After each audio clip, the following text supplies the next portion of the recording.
This is the Aston Martin Vulcan. It is a rare, very exclusive track-based car. We're only making 24 of them. It's a hypercar for the track. It uses all of the technology that we have spent years and years developing in terms of carbon technologies, lightweight materials, based on all the racing knowledge that we have. 24 very, very special units. It's a V12, 7-litre V12. It's plus 800 horsepower, 1350 kilos in weight. It has an X-Track sequential gearbox mated to a hand-built, handmade racing engine built by Aston Martin Racing in partnership with ourselves.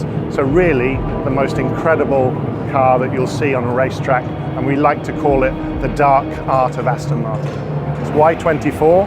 Because we race in 24-hour races, and it just happens to be the 24th Bond movie this year as well. We definitely won't see Vulcan in the Bond movie, but it is the car that will probably get James Bond to take his ARDS test to go on the track.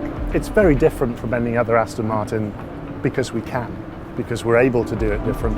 But there are cues and hints at a possible future design direction. We wanted something that would be very different to all of the other low volume, rare production cars that we've done as well. And the freedom that we're given because it's purely track-based and the materials that we're using really help with that as well. It doesn't have a typical Aston Martin grille. There are hints of things that we have produced in the past, i.e. DP100, the car that was in the Gran Turismo gaming, and it's there in the rear lights. So you will start to see this slow feed of all of these ideas and cues coming into our production cars. For us, that's very, very important as well, because if you like, DP100 becomes the test bed in terms of the visual, and it's now turning that idea into production, albeit only 24, but they will be functioning lights. So there's a progression there of that idea and the thought. And really it's the deconstruction of the light at the rear. It's a single LED element that we can then place in our typical C graphic, but to this very, very high effect in terms of the kind of warp speed, and the light should look as though it's moving through space.